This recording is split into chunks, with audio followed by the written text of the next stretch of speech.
Alf, you ready to ruffle some feathers? Caitlin Clark cards. Yes, Caitlin Clark cards versus QB cards. We're not talking about Terry Bradshaw. We're talking about the new guys like Jaden Daniels, maybe Drake May. I'll even throw in Josh Allen, Patrick Mahomes, Lamar Jackson, and some of these other guys. Let's talk through this. Stick around.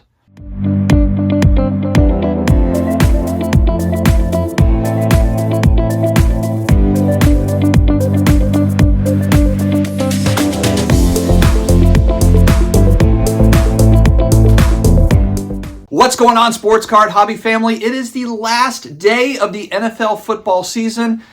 As a New Orleans Saints fan, my sons and daughters and wife and I are ready for the draft. We are already planning a wicked draft party at the end of April. We are ready for that top 10 pick. It's been a long time since the Saints have been in the top 10. Actually, I think the last time was when we drafted Reggie Bush, number 2 overall, when Sean Payton had just taken over back in 2006, right after Hurricane Katrina. So it's been a minute since the Saints have been this bad, and they are going to probably lose to the Bucs today. I'm going to guess like 30-0 because the Bucs have a lot to play for. If we somehow beat the Bucs, the Falcons are in and the Bucs are out. So I think the Bucs at home are going to be pretty fired up, firing the cannons to beat us today, and I'm totally cool with it. I am ready for a new regime. I'm ready for all new everything. Let's just revamp this thing. Big thanks to today's video sponsor, DC Sports 87. You want to sell cards on eBay, but it's a lot of work individually shipping, packing, listing each individual item.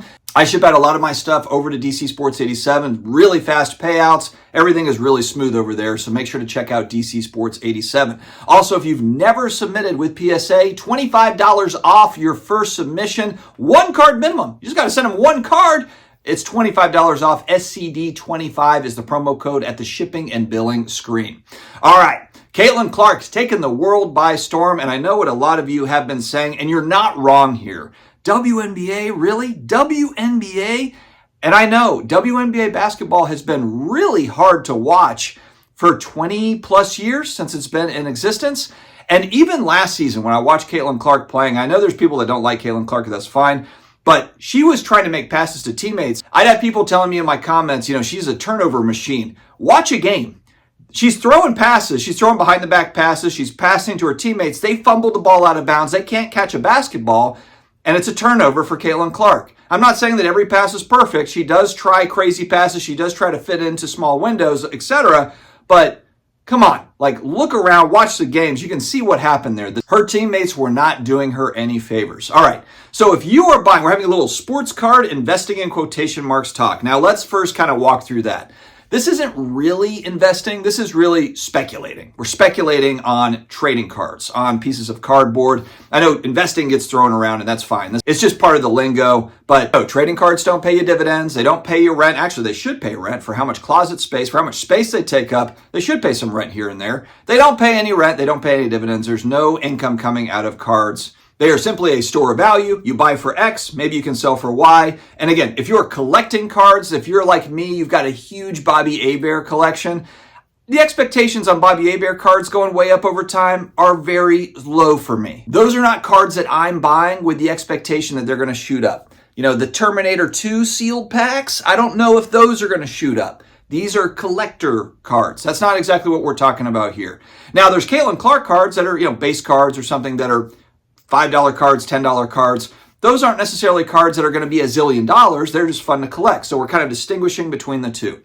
This is just fun investing in quotation marks, but it's not a traditional style investment. Okay, so Caitlin Clark, she is really the face of the WNBA. She is the backbone of that league. I know a lot of people say there's tons of talent in that league, and Asia Wilson, Brianna Stewart. Yes, we know all of that. But the marketing machine is driven by Caitlin Clark. That's what sells tickets. When you look at the Indiana Fever home games, the attendance, the comparison last year to this year type thing, it's not even close. I think it was the Mystics owner was complaining about her. Well, check the attendance ownership.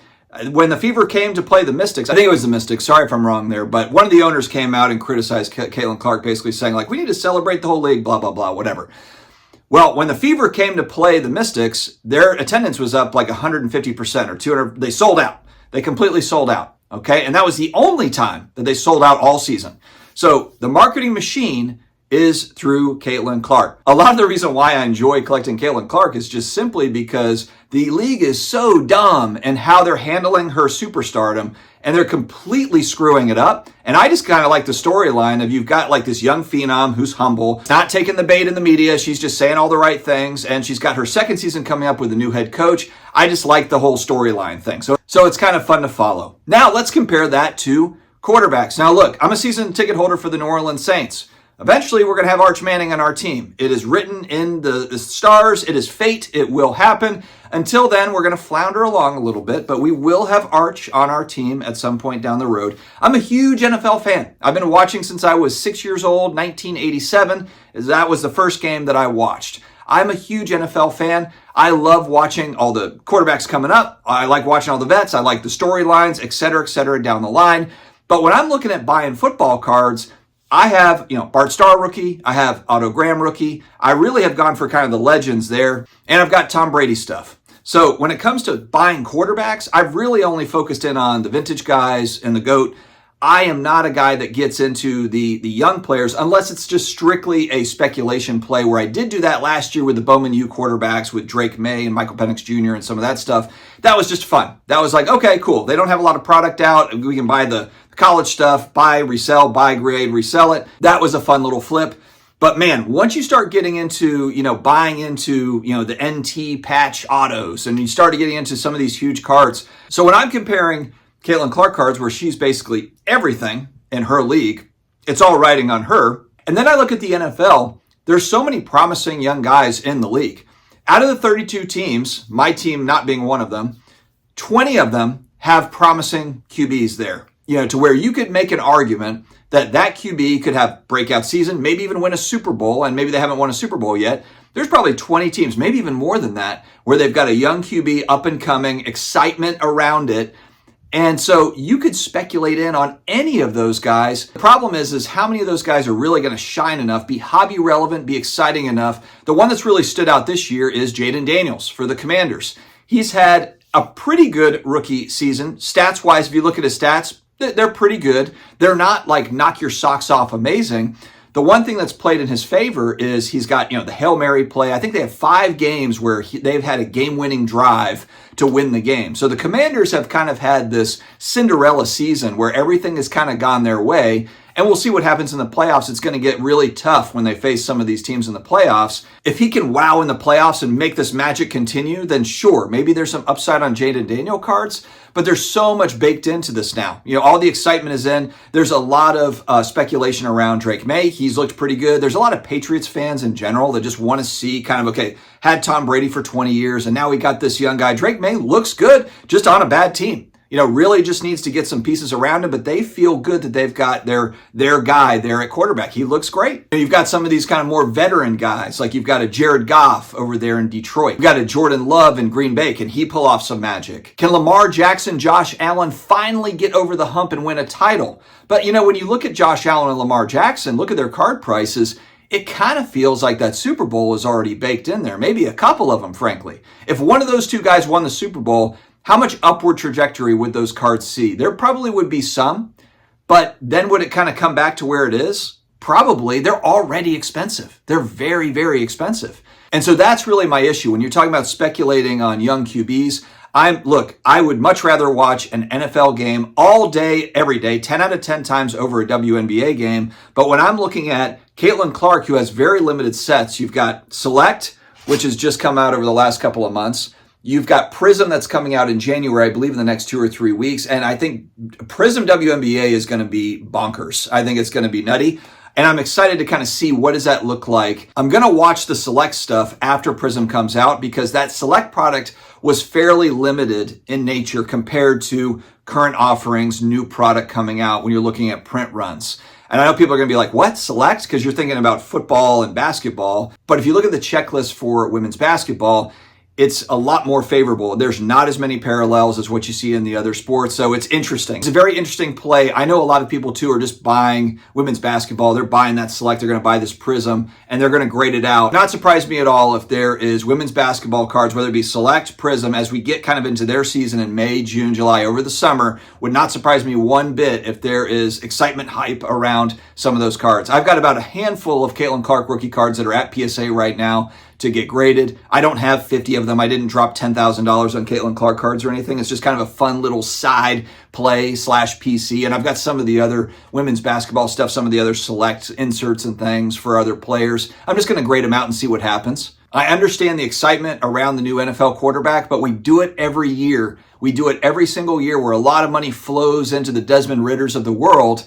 And most of the time, it doesn't work out. Most of the time, it doesn't work out. When you look at each season, like which quarterback kind of pops off, it's one or two guys. You know, it was CJ Stroud last year. There's probably a couple of others that might have had some bumps. But I mean, CJ Stroud was really kind of the story of last year. And really kind of when we look back, Patrick Mahomes sort of ruined us in this regard. What do I mean by that? Because Patrick Mahomes was kind of the perfect storm of, he came out, his cards came out. He sat for a year behind Alex Smith. So a lot of his stuff was dirt cheap going back to 2018, early 2019. I bought a lot of his stuff summer of 2019 and ended up selling it into, the fall and spring of that 2019-2020 season as he was kind of getting started popping off.